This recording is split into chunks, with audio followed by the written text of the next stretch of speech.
Okay, everybody, welcome. I hope you all had a wonderful Thanksgiving. So my name is Ann Lin, and most of you know I'm the director of the Lieberthal-Rogel Center for Chinese Studies, and I'm really delighted to be with you today. This is the 9th presentation in our noon lecture series. As you know, the complete series schedule is always available from our website. And next week, we'll talk about in a second, is our last presentation, and then we are back in January. So let me give you a couple of announcements. First of all, this Thursday, November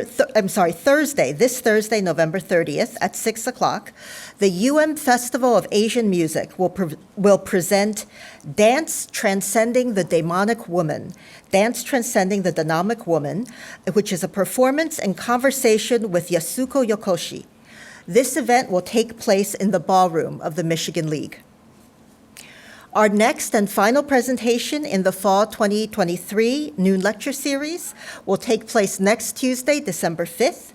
It's going to be given by Fei Nian Chen, Professor of Sociology and Director of the Johns Hopkins Population Center at Johns Hopkins University. She'll be speaking on the role of assortative mating in marital infidelity, Insights from China. Our noon lecture series will then resume again on January 16th with Professor Y.E. Li, Professor of Chinese Literature at Harvard, and we'll have the full winter schedule out later in December. So I have the great pleasure of presenting today's presentation given by Dr. Otto Chui-Chau Lin. Dr. Lin has been a leading figure in advocating the creation of innovation systems, and actually in creating those innovation systems in Taiwan, Hong Kong, and China. From 1987 to 1994, he served as president of Taiwan's Industrial Technology Research Institute, or ITRI, a consortium of applied technology laboratories dedicated to the development of Taiwan's high-tech industry into fields such as semiconductors, automation, integrated circuit testing, optical electronic systems, consumer electrics, composite materials, and specialty chemicals. From 1997 to 2007, Lin served as the Vice President for Research and Development at Hong Kong University of Science and Technology, HKUST. Among his projects during this time was the spearheading of the creation of the Nansha IT Park, promoting technology development in the Pearl River Delta. After his retirement in 2009, Lin has continued to lecture, consult, and teach, serving as honorary professor and senior advisor at several universities, including Tsinghua University in Beijing, Shanghai Jiaotong University, Hong Kong Polytech, and Hong Kong Baptist. He's written 4 books in Chinese and 1 in English, all focusing on the connections between soft power, innovation, entrepreneurship, and the philosophies of Laozi and Confucius. Today, he's going to be speaking on Laozi's perspectives on innovation. Please join me in welcoming Professor Lin.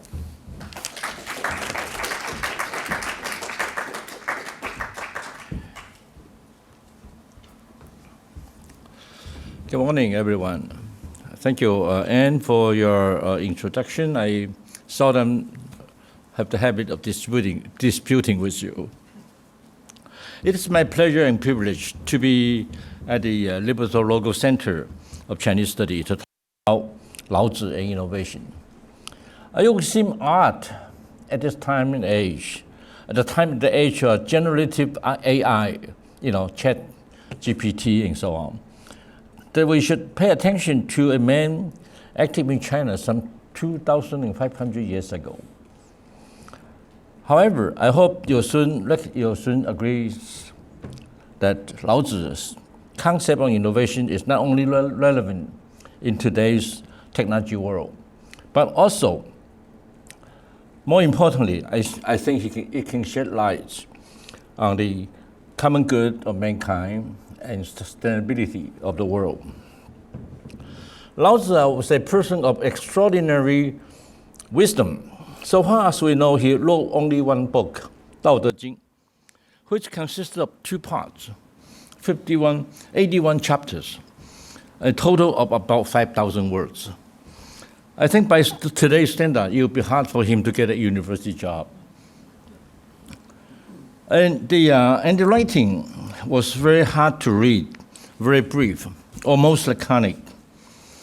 The vocabulary was very limited, and sometimes he used the words, repeatedly to express different things in different contexts. The grammar was obscure. No punctuation mark was ever used. I guess punctuation mark was not invented at that time. No wonder many scholars inside and outside of China over the past 2,000 years have written more than 1 million words trying to interpret what Tao Te Ching really means. But there's no question that Laozi, wrote the book cogently, systematically, and focused on what he considers essential, and what moves life on earth. You can also find it with some poetic beauty from here and there. The concept of innovation was embedded in Laozi's theory of nature and man. I shall like to outline in this slide, in 4 elements: the nature and the source, and the implementation, and then sustainability of innovations. I hope by the end you'll agree that he focused on the nature and advocate for mankind to learn from the nature. This is his first chapter, and many people over 1,000 years have tried to translate it, not only in English, to a different language, but to Chinese, to modern Chinese, and it's very difficult, very hard. People usually got hung up in the first chapter. And I'm not going to try to translate it here because it's difficult to translate well here. But I just want to tell you that there are 4 elements: the Tao, Ming, Wu, You. These are the key 4 basic concepts that Laozi has on the man and universe. Tao, meaning way, nature, and principle, methodology. Sometimes the name Tao can be used to a different context to mean different things. I guess you'll not surprised to see that in John, in the New Testament, they said, "I am the way." Jesus said, "I am the way." So what is the way? The way is really nature, principle, methodology. And I think sometimes it has to do with divinity. And thus the way, the name Tao has to do related to faith. The word Ming is name, which is confusing, but actually name means positioning, the structure, and related to the structure organization. If you want to understand a university, you ask who is the chairman of the board, the president, the vice president, the deans, the department head and center directors, and the various professors. Then you start to understand this university. You want to look at a company, again, you start from the board and then the various departments. So the positioning, once you have the name and the positioning, I think you basically can understand a good understanding of this organization. And Laozi says that positioning is very important. That's what it is. These are more complex concepts. And Wu is the virtual, is the beginning, the non-existence, the void, and I call it the soft part. You is the real, the existent, the full, and the hard part. And why Tao and Ming are more difficult, and the Tao Te Ching has really, a lot of Tao Te Ching, most of the, he used a lot of chapters to explain the functioning of Tao and the Ming and everything, okay? But actually, Wu and You it's easier.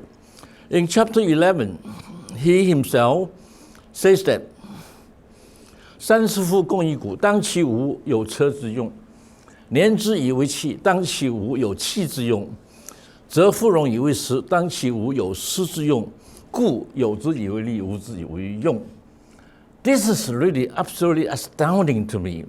When I read this, I was about to retire from HKUST, and I have time to pick up Laozi again, Dao De Jing again. I thought, why is this man? Isn't this man a philosopher? Wasn't he was talking about the Tsinghua Sang, the nature and philosophy, divinity, and everything? Why he talk like an engineer? Okay, basically, to translate, it's a 30 axles crossing one hub, make the hub hollow for the use of carriage.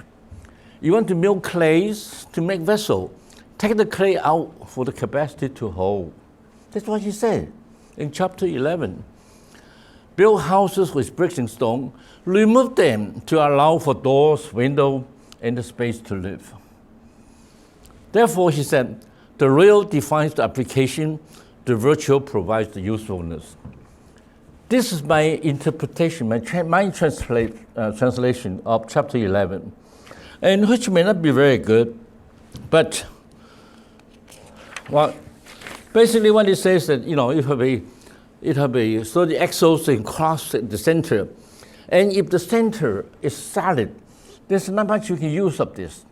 But if you cut the center into a hole, and then you can put two together, then this is the basic function of the carriage, right?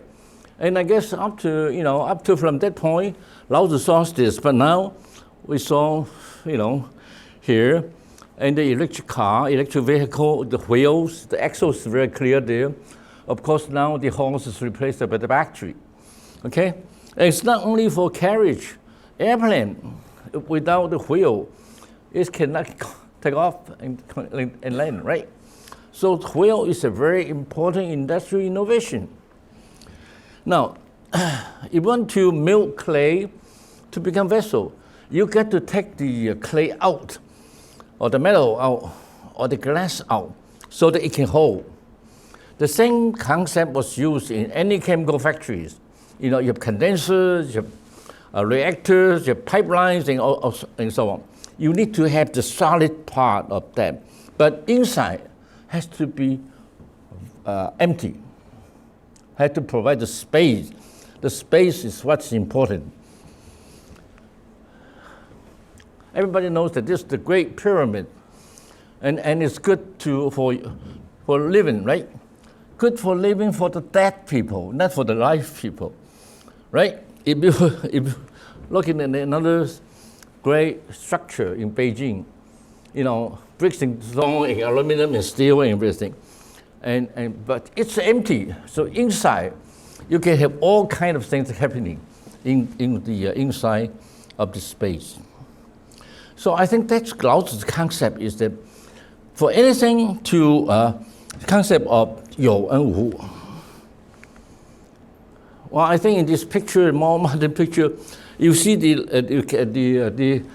container, the cargo container carrier, and so what this everybody knows about this, but so what it really does for the carrier is to sell space. They are selling empty space. They move the empty space around, from one port to the other, and that's how they make money, right? The buildings, whatever buildings that you have,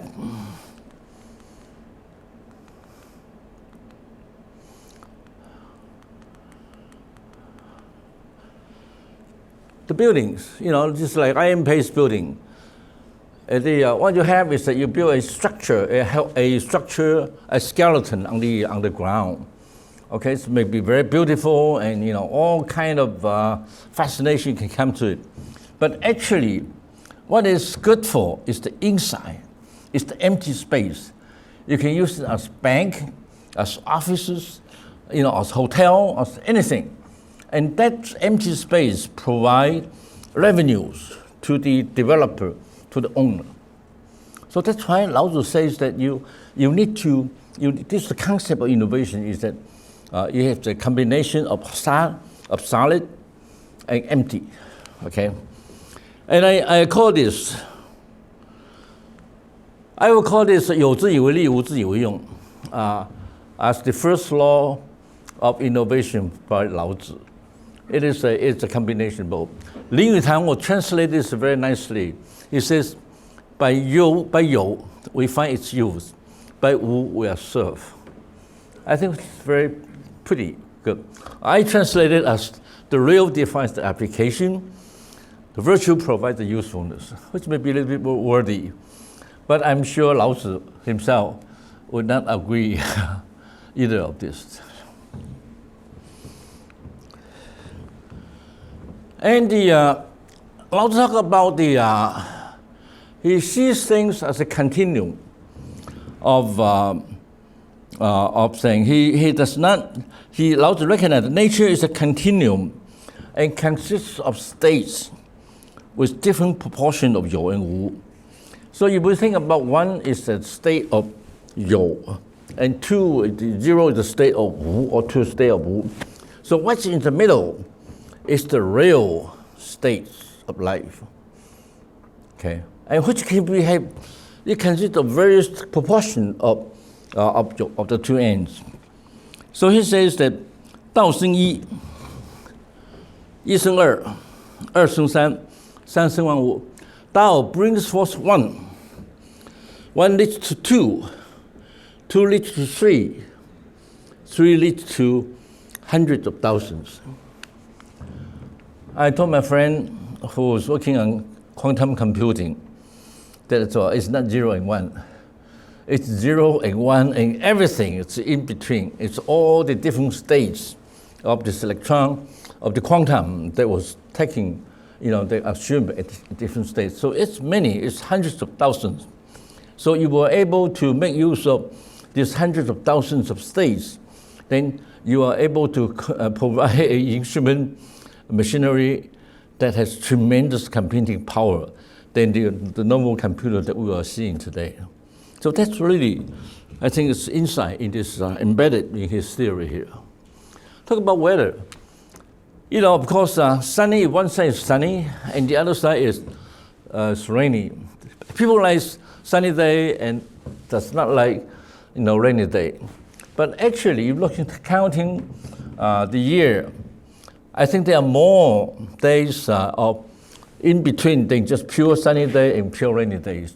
Of course, so you can say that, well, sunny, partly cloudy, or sunny, partly cloudy, occasional rain, right? In Ann Arbor, you say sunny, cloudy, partly cloudy, occasional snow, right? That's what we have here, right? So that's most of the days are like that. And how do we deal with our days, manage our time, manage the situation under this real situation? It's the wisdom. It takes a lot of intelligence in there. So actually, events like black or white, weak or strong, happy or sad, good or evil, fortune or misfortune, it's not, none of these things are absolutely on one side. It's always it's a continuum of things. So fortune breeds misfortune. Misfortunes, is where brings about fortune. So these are the things. This is very deep in the Chinese philosophy. The views of life is that you do not see just at one time, one state. You have to see life as a continuum change. And you don't be bothered by one moment, by one day. You have to think about in the future, the past in the future, and how it will change. I think this is very deep in the difference between Eastern and Chinese and Western civilization. It's in here. In the Western philosophy, if you have a problem with health, well, take surgery, right? Remove this thing, or give you a certain medicine and hope to cure this disease. But the Chinese medicine never talk about this. Life is always a continuum. So you introduce something, then this something will introduce many other changes. And you have to think about all those changes to keep it balanced. So I think this is the kind of thing, the philosophies, the difference in philosophy of Chinese culture and Western culture.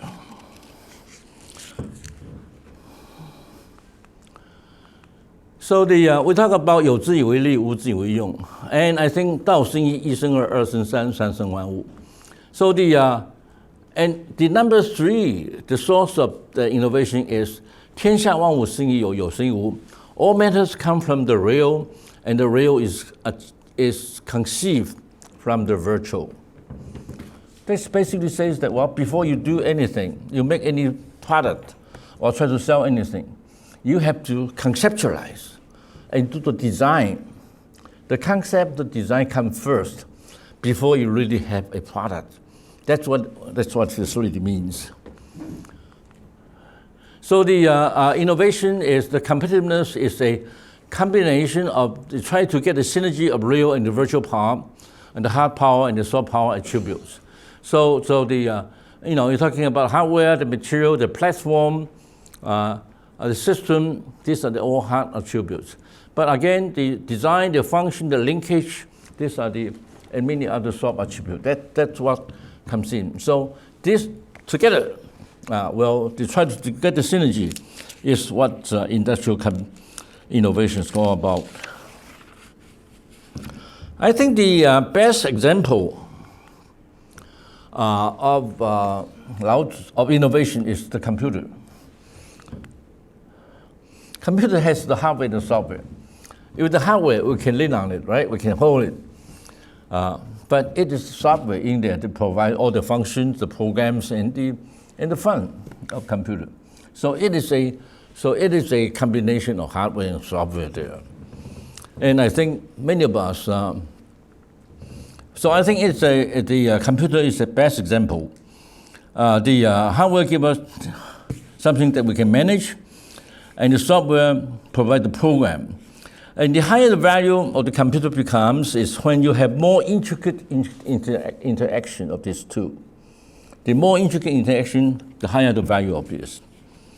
And actually, while the hardware is relatively structured and fixed, the software is more flexible and can be continually be changed, upgraded, and presumably provide more usefulness to the users, and most definitely give the developer more revenues. And I'm sure most of you remember that the computer is a gigantic machine and take a lot of room. But then it changed from a desktop, laptop, and a handheld, and it's available everywhere. So it is but the software continually change and become more complicated. So this is how the hardware and software in computer industry change. But not only the product, the entire industry is like this. Andrew Grove, who's the founder of Intel, he says that, well, if you want to analyze the computer, you can do it. You can look at the chips, look at how it was put together, look at the operating system, and look at the application system, and how it was sold. Okay, and in the old days, people like to get a hold on everything. So it's a vertically integrated system. IBM does that. IBM had manufactured its own chips and put together its computer, OS and AS, and you want to buy IBM computer, you can only get it through its sales department, nowhere else. And the same is for DEC. Some of you remember DEC, some of you remember Sperry Univac, Wang Laboratory. They're all structured this way. This is in the 1980s. But actually, this company is very big, but they do not have they do not have monopoly to all the innovations. Soon, in a decade's time, intense innovative competition in all these 5 elements happens. In a decade's time, so we will see intricate interaction of hardware and software in each category has nurtured strong activities, innovative activities. So come 10 years time, the chips, they are not only IBM that makes the chip, but the Intel also make it. And then you have Motorola, and then you have TSMC, and many other companies. Computer, you have Compaq, Dell, Packard Bell, Hewlett Packard, and so on. And operation system, a lot. Application software, again, there are many. Microsoft, the Sun Microsystem, and so on and so forth. And if you want to buy a computer, you don't have to go to this company anymore. You just go into the superstore or specialty store, or you can go into all it, online. Yeah. So the entire structure is not hardware oriented, but it's more kind of a horizontal integrated system. Okay. Another 10 years later, now here we're talking about the world has become globalized, and I will analyze a Dell computer. This is an example that talked about by Martin Friedman. I put it in a graph and shows that in one of the Dell computer, they have 6 manufacturing center in the world. And in Penang, it's an example of this.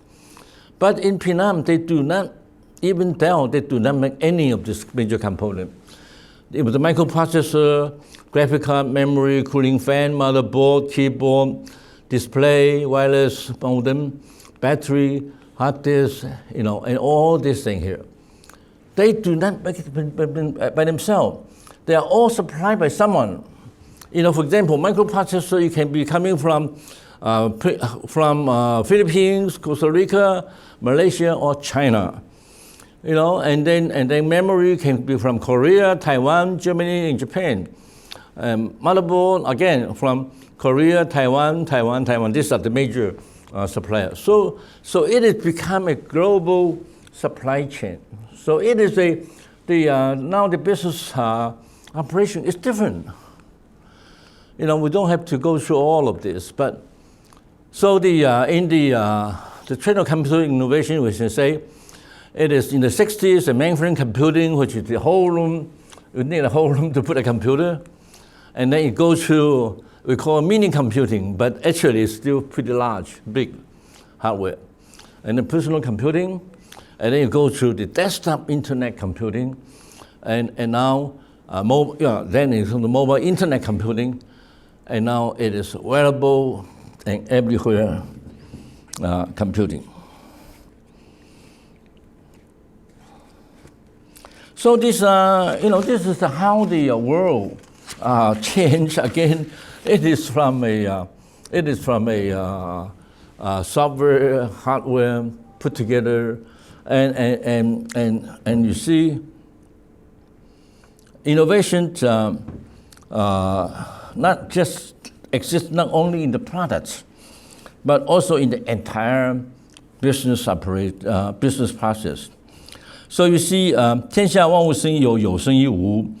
If looking, no country can claim monopoly to industrial innovations. During the last 200 years, I would say, industrial innovation first came from British, the French, Germany, US, Japan, China. Quite likely, the next several year decade, maybe the baton may pass to India and to the Slovaks countries. Who knows? I think the world is a marketplace, is a level playing field, and there's opportunities to everybody. So this is how I think the world will change. You cannot just focus on just one place. Laozi say that, so all material come from the real is concealed from the virtual. Now, we all can, so actually in this, in the 20th century, the industry, the innovations not only in the product, not only in the process, the business models, which is a lot of major innovation in the business model. McDonald's hamburger, it's not the product, so much the product, it's the business process. FedEx, it's not so much the, how you get how they do the business, but it's the entire business process, the business model.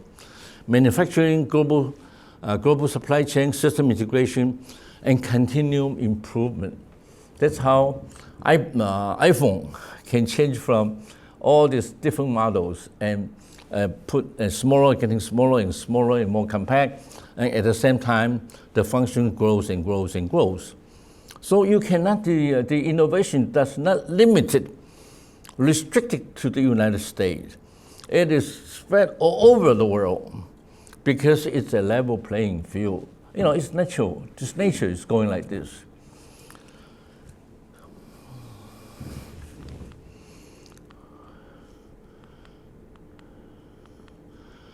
All right. So the next come to come to cloud computing. Again,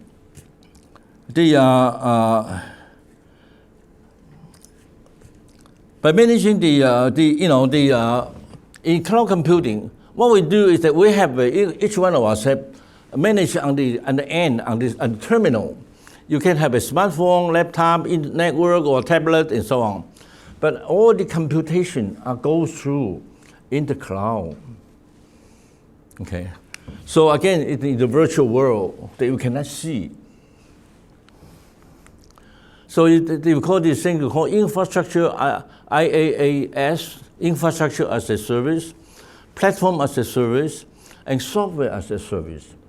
I guess for those users, for us users, we don't really know, we don't really care.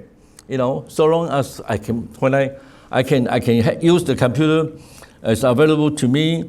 I can do it anytime, anywhere, on demand, and plug and play. So it's the sharing of computer power. I think it's simple, efficient, and equitable. So that's how cloud computing is this. And with that kind of computing, it generates a new entire areas of business opportunity. Design, fashion, info intelligence, education. I think cloud computing has changed our field of education a lot. Commerce, management, and social network. Wherever that we felt that social network can make money, can provide money to people. So you see, and then there are all different kind of, we're talking about virtual community. All of us are involved in this, either Skype, YouTube, Alipay, PayPal, TikTok, Google, Baidu, or Twitter, you're talking about, the chart is by the reach and also the information provided. The Meta, WeChat, WhatsApp, Zoom, these are all kind of new environment that has developed for mankind and provide big business. These four companies, Apple, Microsoft, Amazon, Alphabet, the total worth is $4.7 trillion in 2020. $4.7 trillion is put together as a group. It's like the number 4th largest economy in the world. Big business. Okay, so I think. So what's next? Next is AI, right? AI is naturally. I think AI is come because we have been interested in robotics for many years, from back about 20 years, 30 years.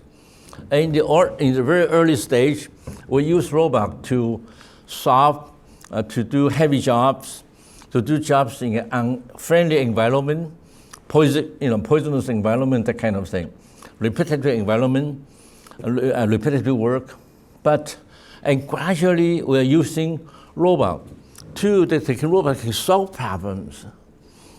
And now, this is real now. I mean, robot can do some very dedicated and intelligent jobs.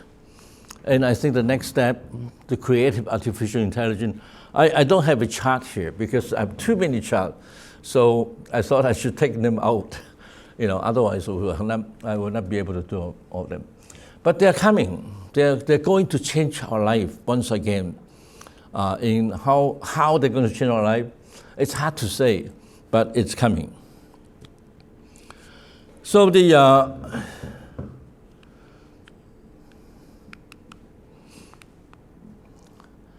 So I like now to talk about another facet of Laozi's theory on innovation, which is innovation can arise in the process of implementing innovation activities. This relates to human behavior, and which calls for appreciation, tolerance, and mutual respect.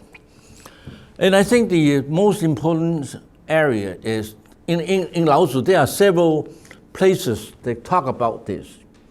And I only have time to show one of this to you, is that he says that 己以为人，己欲有，己以与人，己欲多. My simple translation is the more you give, the more one receives. The more one gives, the more one receives. And I think let's see how this was used in the real world. Is that this is basically the concept of non-zero-sum game. You give it to people, then eventually you'll receive more. You'll receive the benefit. Okay. So I think in the non-zero-sum game, we talk about cross-licensing, win-win collaboration, open system, common platform, pro bono service, social responsibility, corporate social responsibility. These are talking about management in the innovations for in terms of in the implementations. So I think I'll just show you give you one example. I think some of you might have heard the story of Steve Jobs and Bill Gates in 1998. After 11 years of forced exile by the company he founded, Steve Jobs was invited back to rescue Apple, when Apple was about nearly bankrupt, 1998. And Steve Jobs, he had a very strategic mind. He felt that the only thing that he can do is try to face up to Microsoft and try to build collaboration from Microsoft.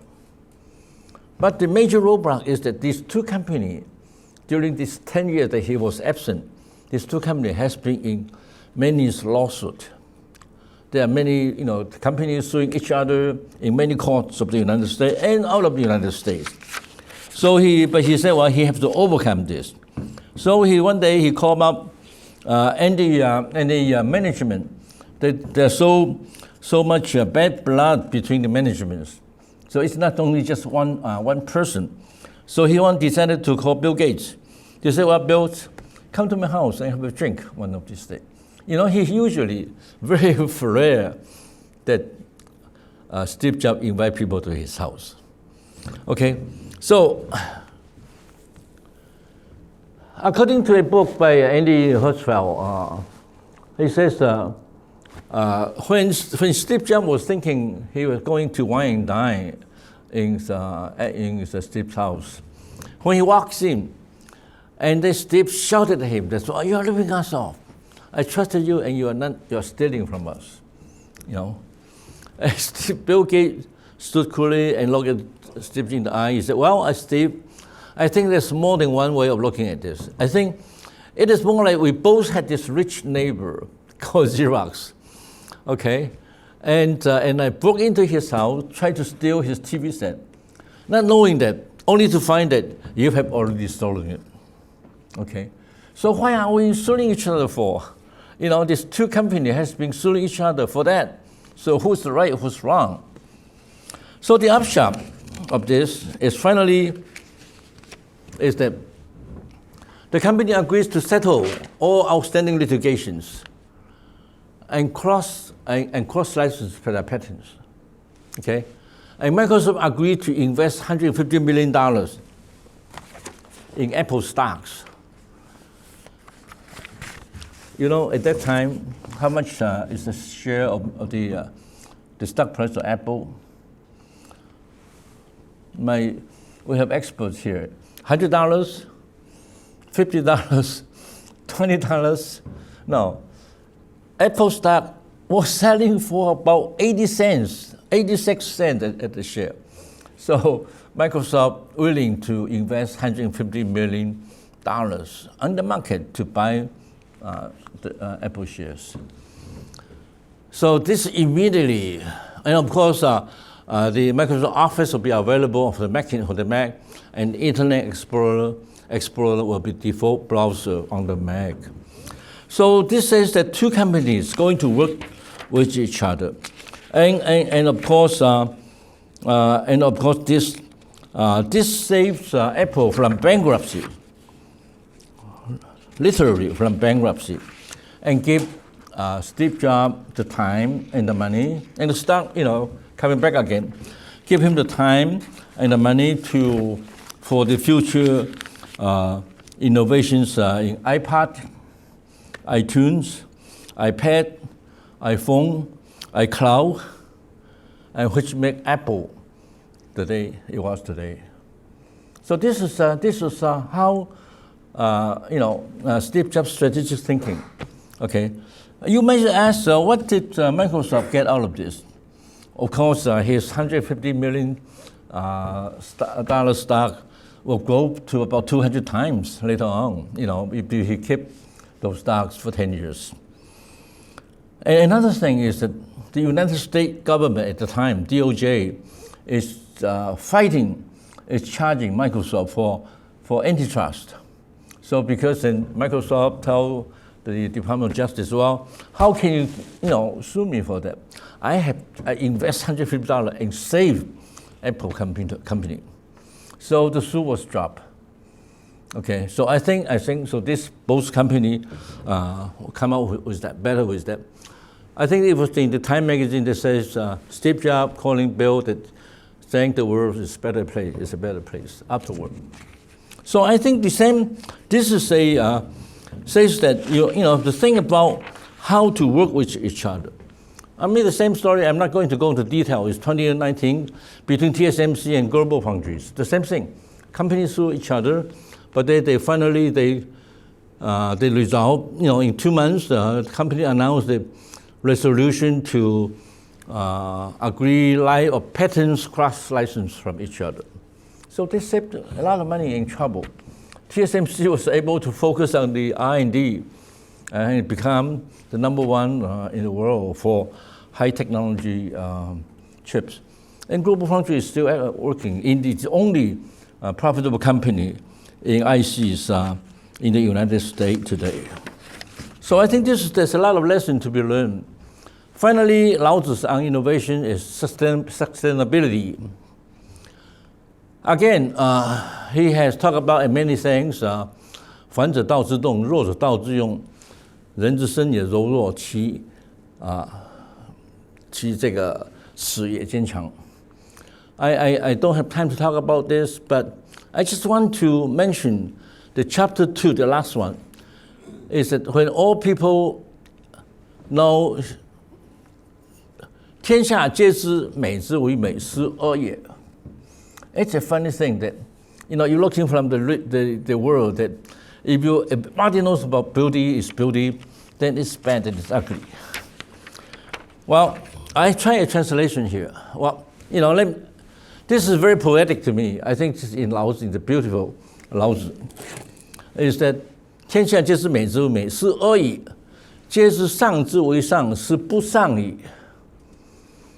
故有无相生，难易相成，长短相形，高下相倾，因声相和，前后先相随。是以圣人处无为之事，行不言之交。万物作焉而不辞，生无不有，为而不恃，功成而复居。复为复居，是以不去。I think this is very profound in this chapter, and I'm trying to give you the gist of this. He says that if one set the standard for beauty, one also set it for ugly. In this world, you say the red flower is beauty, roses is beauty, but the green leaves are very pretty too. You cannot say only roses beauty. In the leaves, it's ugly. But once you hold on, this is the beauty, my standard of beauty, then you are saying that the other is ugly. Okay? And if one defines the matrix from virtue, one defines it also for evil. So things exist in relation with each other. Hence, real and virtual, easy and hard, long and short, high and low, sound and tune, front and back. These are all relative. So they coexist and complement each other. Okay, you cannot say, well, I only want this world to have, only plant I want to see is roses. Okay, what kind of world would that be? Right. So he said, leaders do not act for their own good. They teach by practice, not by words. All things in this world follow its own course. You know, people want to say, do this my way, do this my way. No, things in this world follow its own course. People strive to achieve, not to possess. I think that's kind of his ideal. Okay, leaders work hard, but declares no credit. Since they claim no credit, they shall be long remembered. So I think Lao Tzu's world is not unipolar, no false universal value, and not self-glorifying. This is what Lao Tzu's world view. Under this kind of environment, I think innovation will strive and continue to be striving to be the driving force for the sustained progress of human society. So let me sum up, allow me to sum up, is that the Lao Tzu's perspective on innovation is that, I showed this slide before, right? But 有之以为利，无之以用 is the nature of innovation, source of innovation. I talk about 道生一、二生三等等， and then implementation of innovation. I talk about 既以为人己有，既以于人己曰多. Chapter 81, sustainability of innovation. I talk about chapter 2. So this is basically, I think, the key, the essence of Lao Tzu's theory. Finally, my last slide is this. Lao Tzu, his on life and innovation, he says that think the big picture. The present is fleeting. Change is a must. You cannot say, well, no change. Change is a must. And be prepared and vigilant in times good and or bad. Think of the out of the box. Think virtual and beyond. Foresee the invisible, expect the unforeseen. That basically what he said. Respect different views, upholding diversity, embracing competition, seek synergy.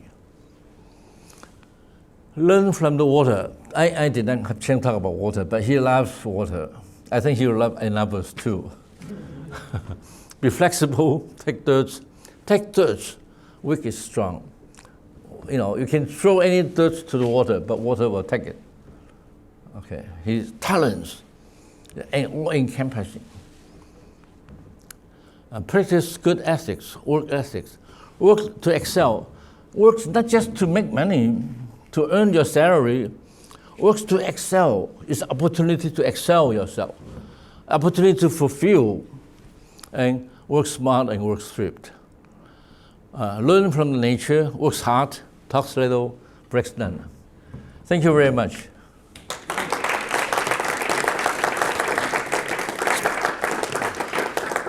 Thank you. Now I think we have a few minutes. Yes, please. Are we using a microphone online?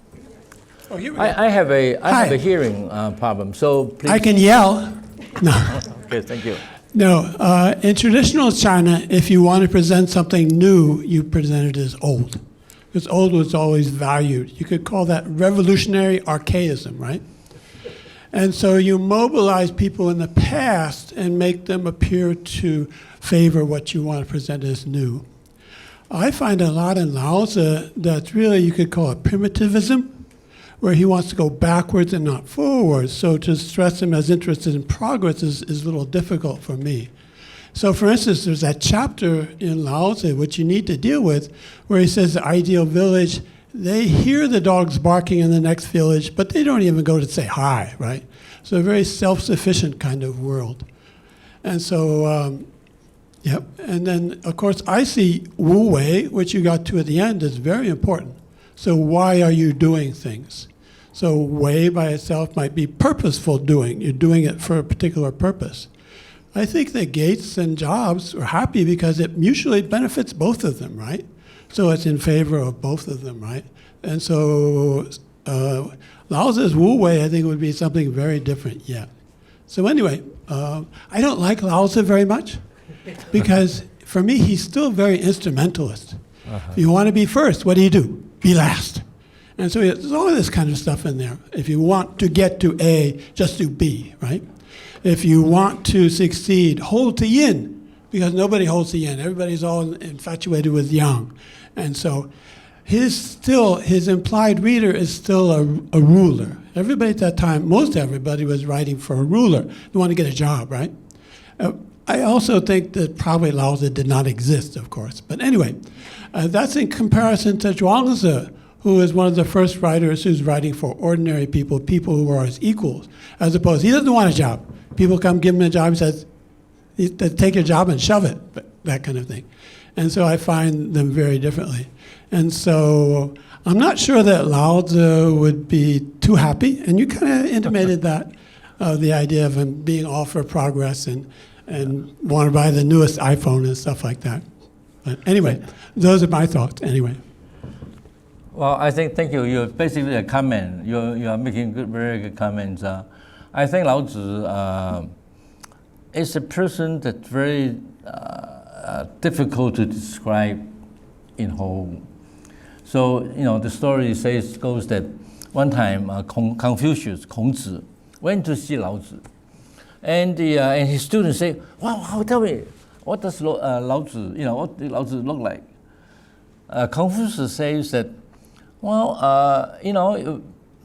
animals can run, birds can fly, fish can swim, and for those can swim, you can screw it to a net. For those for runs, you can catch it, by a trap, and so on. But for Laozi, he's like a dragon. He just thrust and flow to the heaven. And it's very difficult to catch him, to understand him. So I think it is really Confucius is an admirer of Laozi. And I think Laozi, but Laozi says I think one of his things he really says that, don't talk too much, just observe and try to conceive. So our things. Talk, do not know. Yeah, thank you.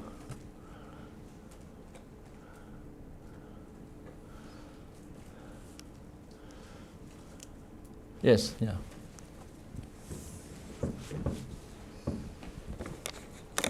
Thank you so much for the talk. My question also draws on your long and illustrious career in higher education leadership. So I wonder if you could share some thoughts about universities, how university foster innovation, especially given that the structure of academia increasingly encourages work with tangible productivity over work that takes longer and without immediate results. So I wonder, what do you see as universities' roles in fostering innovation? Thank you. Okay, thanks. I think the important question. When I was a professor in the university, we always talk about innovation, And we thought that as if the innovators are born innovators. You know, we have, we talk about Thomas Edison, people like that great innovators. But after I read Laozi, I have come to the realization that innovation can be taught.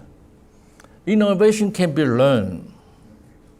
It's not just when you by birth. It's something that you can learn. And I think Laozi's perspective here tells you that, well, if you focus on the virtual, focus on the solid, the real part, everything has these two components. You just try to maximize these two components and think about what kind of value that this be create by putting these two components together. That will be opportunity for innovations. I think this is what I learned the most from that. So if I were go back to ITRI, I'll certainly tell my colleagues that, it's not just to try to put this together and that together. Just think, to conceptualize, to do design, and to think about the value, what you're trying to do, to create the value that you are created. That way, I think it's coming back. It's not from myself. It's from the world. That how the world can be improved or benefited through my innovation here. So I think this can be learned, and I hope the university can think about this. Yeah.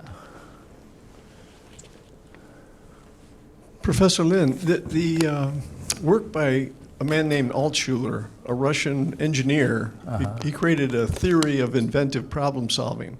And as a conclusion of your talk, I came to realize that many of the principles you described, particularly with respect to continuum and duality, a binary, those were principles that he enunciated in his method. Yeah. You don't know this man, Altshuler?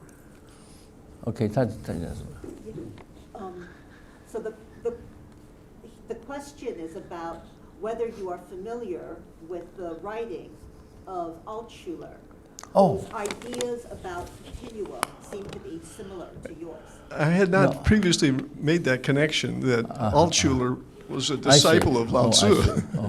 I heard of him. But I don't know. I'm not familiar with this work. But I think actually in this last several hundred years, there's a lot of Americans and European scholars went into China and studied Laozi. And I think some of them, very important in this. A few of them still alive today.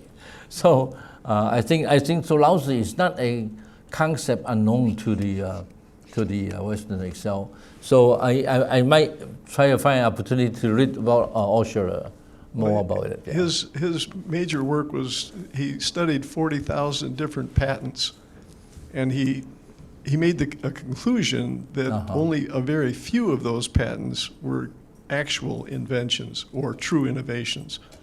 And it's based on the ones that he identified as being true innovations that he created his method. Yeah. Yeah, well, I think another thing, perhaps going back to one of the previous questions, is that how do you see innovation? How does one's innovation and the university's role in that?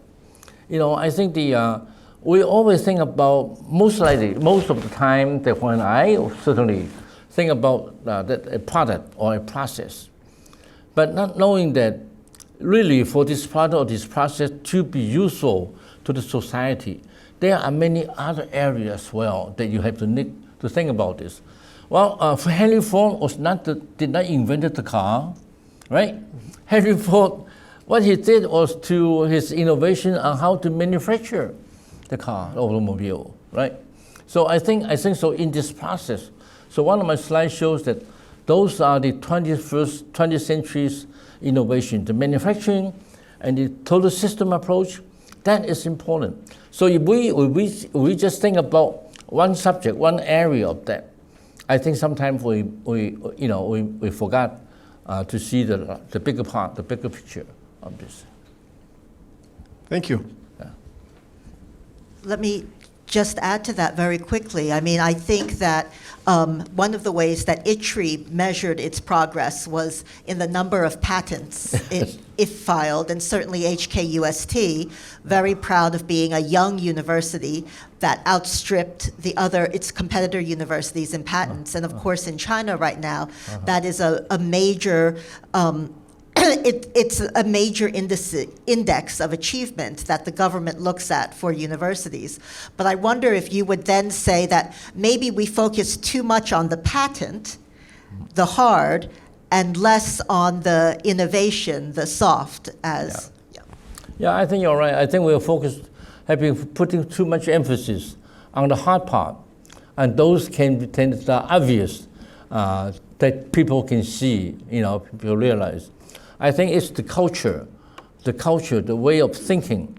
The way of thinking about innovation, the way of how you're thinking about implementing innovation, the cultural aspect, that was important. And I actually has written a book, not to, back. The book was written, it was last year, and it was 创新文化.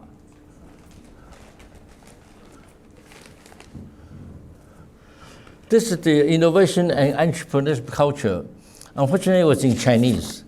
And I have a chapter on Laozi and a chapter on Confucius' theory on how to manage entrepreneurship. I think that is a very important area of that. And I have about 10 copies donation to the center. For those of you who are interested, you may talk with Professor Lin about this. But I think we if we think back about university and ITRI and everything, I think I'll talk about more cultural aspect, because number of patents, something that you can count, right? It's important to a certain extent, but when you get to the nitty-gritty of that, that's not, you're lost sight of that. Okay, so I think culture is more important than that. Thank you. I would like to answer the young lady's questions about university innovation. I think your screen answered most of the questions. To think about out of the box, different views, that means diversity. So work ethics, of course. So your screen already answered her question. Thank you. But I would like to add one more thing. That is the need.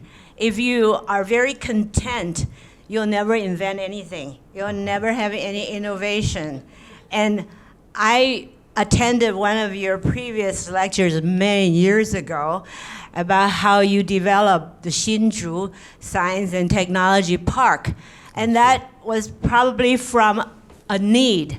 And then nobody ever thought about a science and technology park. I don't know if that's the first one in the world. So, so without a need, you just sit home and watch nature, and you'll never have anything. And the university also provides incentives, like technology transfer office, to give researchers the incentives to innovate, so they'll have rewards. So that's another way of doing innovation. Yes, very good. Thank you. Thank you. I agree. I can agree with some more. Yes.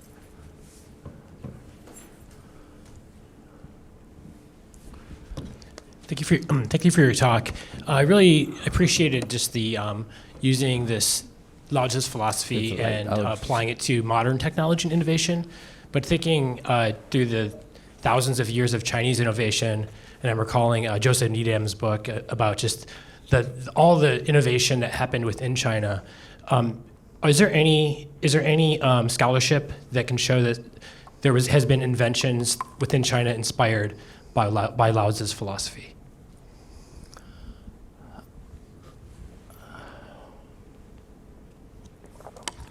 Is there an invention inspired by Laozi? I don't know. I hope to, perhaps the subject we can look into it. But I think quantum computing would be an area that we should be looking at. The quantum computing talk about 老子said about 一生二，二生三, one to at least two, two to three, three to thousands of hundreds of thousands. I think this is basically how quantum computing is working on. It's based on that principle. Okay, so quantum entanglement. I think you think about the world as a continuum. Okay, and then you do certain things and it has an impact on the other end. So I think this might be very close to that. But I think you have a good question. We have to think about this. Yeah, thank you.